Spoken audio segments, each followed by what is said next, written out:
چلو.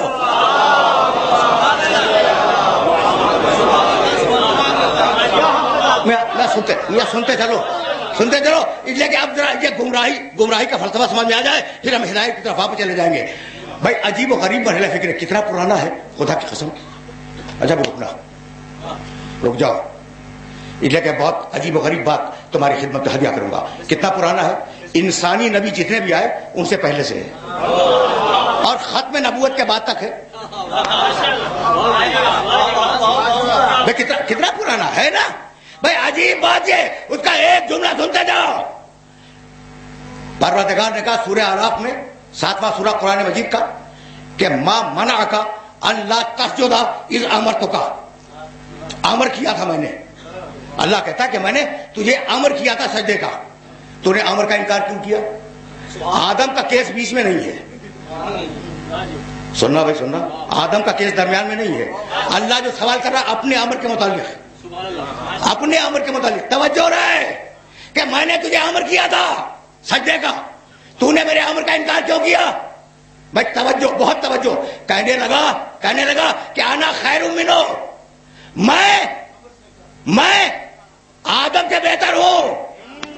بھائی آج سمجھ میں آ گئی ابلیسیت. اللہ کے بہتر بنائے ہوئے کو چھوڑ کر اپنے کو بہتر بنانا ابلیسیت ہے نا.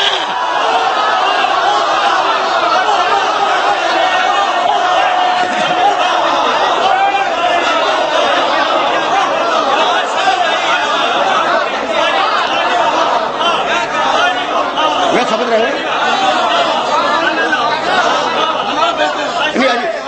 عجیب ہے فکر ہے نا. اللہ کے بہتر بنائے ہوئے کے مقابلے پر اپنے آپ کو بہتر سمجھنا ابلیسیت ہے. بھائی توجہ رہے. کہنے لگا انا خیر منہ. اب ایک جملہ تمہیں پھر ہدیہ کرتا جاؤں اس مقام پر. انا خیر منہ, میں خیر ہوں. ابلیس کہہ رہا میں خیر ہوں. اور پروردگار سے کہا رب فبما اغویتنی, مالک تو نے مجھے گمراہ کر دیا.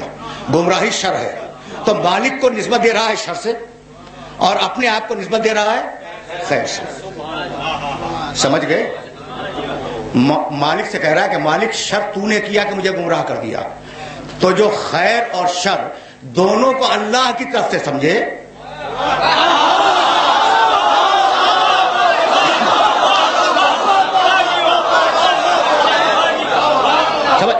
سمجھ گئے؟ اچھا اب ابلیسیت سمجھ میں آ گئی. بھائی یہیں سے میں تیزی سے آگے بڑھ جاؤں اس لیے کہ زیادہ اس مقام پہ روکنا مقصود نہیں ہے. بھائی سننا, خدا کی قسم سننا.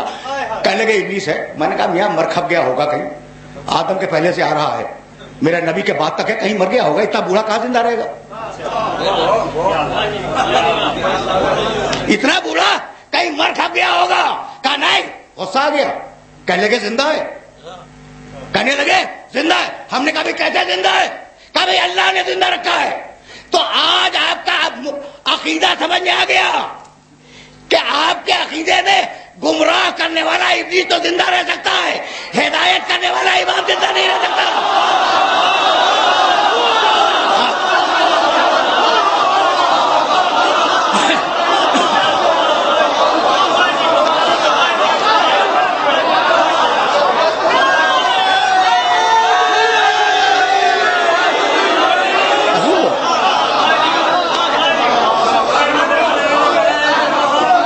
سنتے چلو.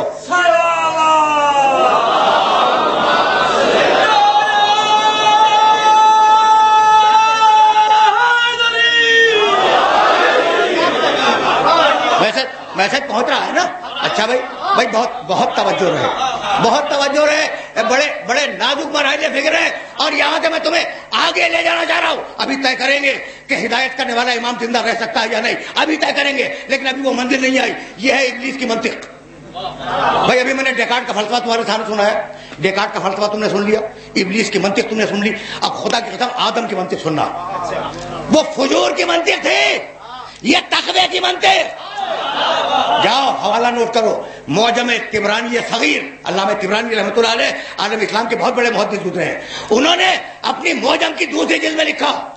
سننا بھائی, یہ روایت تمہیں ہدیہ کر رہا ہوں خصوصیت کے ساتھ. انہوں نے دوسری جلد میں اپنی معجم کی یہ تحریر کیا کہ آدم علیہ السلام سے جب وہ غلطی, یہ خطا یا لغزش جو بھی کہو, گناہ تو بہرحال نہیں تھا, وہ جب ہو گئی تو کہنے لگے अल्लाहुम्मा अस्अलुका बिहक़्क़ि मुहम्मदिन इल्ला तग़फ़िरली।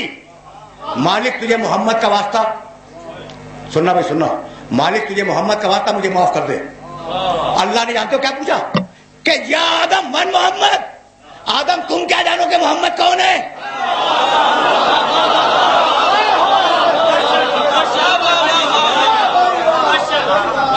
कभी कभी जी चाहता है कि रवायतें पेश किया करूं। ये रवायत लेके जाना, हवाला इसलिए दे दिया कि किताब अवेलेबल है पाकिस्तान में भी, अब तुम्हें लाहौर में भी ये किताब मिल जाएगी। अच्छा, तो मालिक तुझे मोहम्मद का वास्ता, सुनना भाई सुनना, आदम की मंतिक बयान करने जा रहा हूं।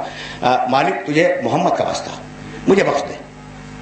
अल्लाह ने पूछा माँ मोहम्मद तुम्हें क्या मालूम मोहम्मद क्या है, मोहम्मद कौन है? कहा मालिक मुझे मालूम है। कहा भाई तुम्हें कैसे मालूम हुआ? कहा मालिक जब तूने मुझे पैदा किया तो मेरी निगाह पड़ी अर्श पर, फ़इज़ा हुआ मक्तूबुन ला इलाहा इल्लल्लाह मुहम्मद रसूलुल्लाह। जब मैं पैदा हुआ तो मेरी निगाह अर्श पे पड़ी और अर्श पे लिखा हुआ था ला इलाहा इल्लल्लाह मुहम्मद रसूलुल्लाह। पैदा होते ही आदम ने पढ़ लिया, तो पहला नबी तो पैदा होते ही पढ़ ले, और आखिरी नबी को न लिखना है न पढ़ना है। के साथ दिल बोलो अली मौला, अली मौला, अली मौला, हबीब खुदा फकुल अंबिया सलावा।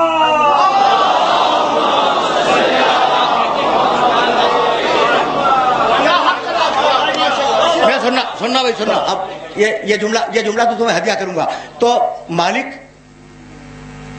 तुमने कैसे पहचाना मोहम्मद कौन है? मालिक जब तूने मुझे खल्क किया तो मेरी निगाह अर्श पे पड़ी और मैंने अर्श के ऊपर लिखा हुआ देखा ला इलाहा इल्लल्लाह मुहम्मदुन रसूलुल्लाह। ठीक, तो आदम की मंतिक अब आएगी। ये तो वाकया था। आदम कहने लगे अल्लाह से कि परवरदिगार चूंकि तूने अपने नाम के फौरन बाद मोहम्मद का नाम रखा तो मैं समझ गया कि तेरे बाद सबसे अफजल है।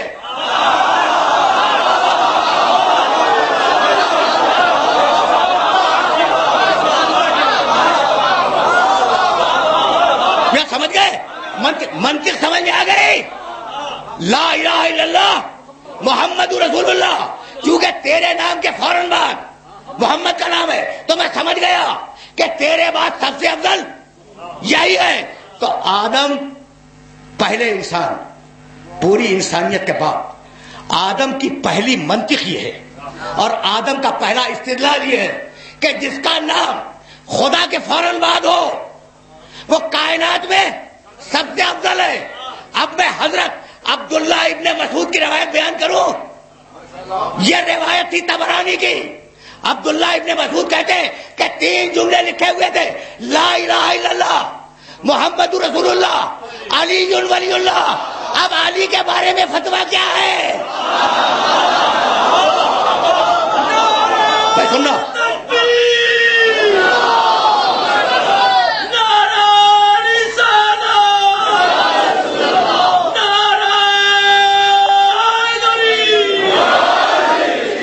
मैं सुनना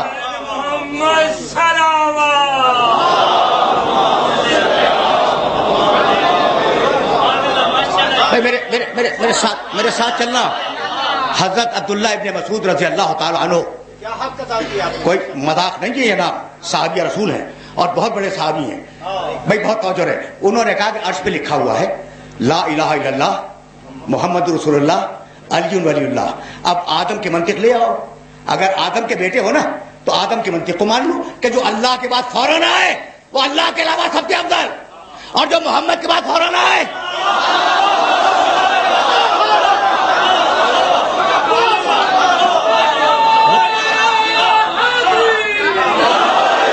अच्छा, हजरत अब्दुल्ला इब्ने मसूद को किसने बतलाया? पैगंबर ने। इसलिए कि अर्श अब्दुल्ला इब्ने मसूद ने तुम नहीं देखा, पैगंबर ने अर्श देखा है। पैगंबर ने अर्श को देख के क्या कहा कि उसमें लिखा है ला इलाहा इल्लल्लाह मोहम्मद रसूलुल्लाह अलीयुन वलीयुल्लाह। तो रसूल ने कहा अलीयुन वलीयुल्लाह, साहबी ने दोहराया अलीयुन वलीयुल्लाह, तो सब दोहराए अलीयुन वलीयुल्लाह। आपको दोहराने में परेशानी क्यों है?